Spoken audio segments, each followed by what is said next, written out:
Bonjour, nous parlons donc de l'infidélité. Quand devient-on infidèle et pourquoi le devient-on?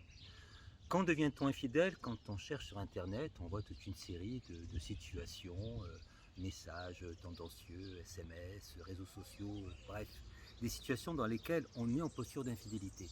En fait, pour moi, la réponse est très simple et très directe. On est infidèle quand on perd le désir de l'autre et quand on ne le dit pas à l'autre. C'est là que commence l'infidélité. Après, elle est concrétisée par une aventure extra-conjugale ou pas, ça c'est une autre histoire. Mais l'infidélité commence à la perte du désir et au fait que vous ne le dites pas à l'autre. Voilà, pour le camp. Pourquoi on devient infidèle? Alors, je laisse de côté les comportements névrotiques du type hystérique, où une personne peut très bien donner l'impression qu'elle est infidèle parce qu'elle veut plaire, c'est sa névrose, elle veut plaire à tout le monde, sans qu'elle aille bien sûr au bout de ses tentatives de séduction. Donc si je mets de côté ces comportements névrotiques, on devient infidèle pour deux raisons existentielles essentielles. La première est liée à l'identité et la seconde est liée au temps.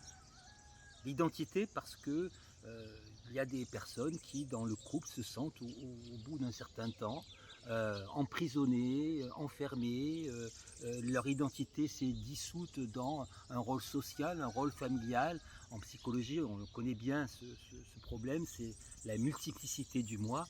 On essaie donc de se retrouver soi-même, dans une recherche d'authenticité qui va vers une aventure extra-conjugale. Je ne dis pas que c'est une bonne solution, je dis simplement que c'est un détonateur. L'aventure extra-conjugale, entourée de secrets, entourée de mystères, à l'abri des réseaux sociaux, des liens sociaux et familiaux, on a l'impression de se retrouver soi-même. Voilà, c'est d'abord un problème d'identité. Le problème au temps est vécu de manière un petit peu différente selon que l'on est homme ou femme. Une femme, elle est plutôt, je me trompe bien sûr au particulier, hein, je parle bien sûr de manière très générale, une femme, elle est plutôt dans une posture je solde le passé. Je vis avec toi depuis un certain temps, je n'en peux plus, je perds mon temps, pardon l'expression triviale, je vais voir ailleurs. Et d'ailleurs, c'est la raison pour laquelle les femmes sont souvent plus promptes à avouer leur infidélité à leur conjoint que les hommes. Parce qu'elles ne sont pas dans une recherche de performance. Contrairement à l'homme.